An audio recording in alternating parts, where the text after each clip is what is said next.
Angle of repose क्या होता है बेटा?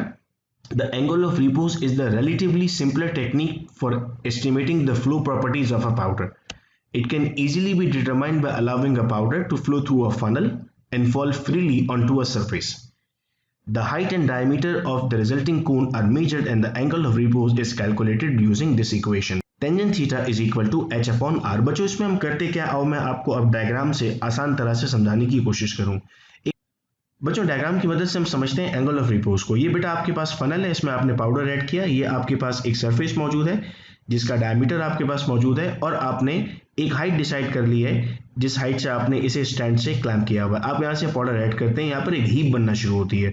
जैसे आपने देखा होगा अगर आप मसाले की दुकान से गुजरते हैं तो उन्होंने मसाले एक ऐसा लग रहा होता है पहाड़ बनाया हुआ है, तो ऐसा एक पहाड़ बनना पाउडर का शुरू होता है। जैसे ही वो पहाड़ आपका यहाँ पर टच करना शुरू करता है, इसका मतलब होता है आप एंगल ऑफ रिपोज को कैलकुलेट कर रहे होंगे। डायमीटर आपके पास बेटा यहाँ पर आ जाता है। स्केल की मदद से आप हाइट मालूम करते हैं। इसकी फॉर्मूला आपके पास था tangent theta is equal to H upon R. अब आप कहेंगे सर यहाँ तो आर लिखा हुआ है, डायमीटर का हाफ होता है रेडियस, यानी आप डायमीटर को किससे डिवाइड कर देंगे, 2 से डिवाइड कर देंगे तो आपके पास आर आ जाएगा और एच आपके पास हाइट थी।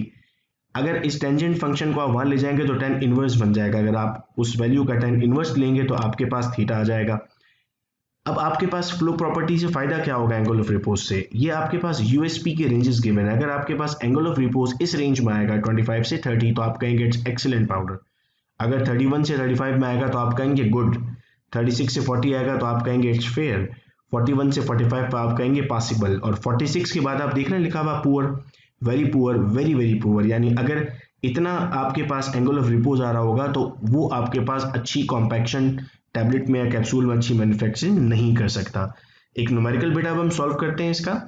हम कहते हैं कि पाउडर को पोर किया गया फनल से और कोन की हाइट थी 3.3 सेंटीमीटर और डायमीटर था 9 centimetre. Angle of repose calculate करना था।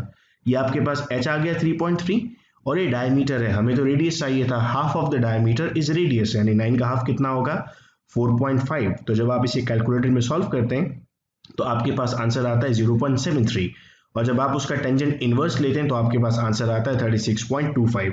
अगर यहाँ जाते हैं हम तो इसे हम इस एरिया में देख रहे हैं कि जो पाउडर था वो फेयर है, कोई एड हमें इसमें ज़रूरत नहीं होगी कोई चीज़ ऐड करने की, आप इसको आगे बढ़ा सकते हैं।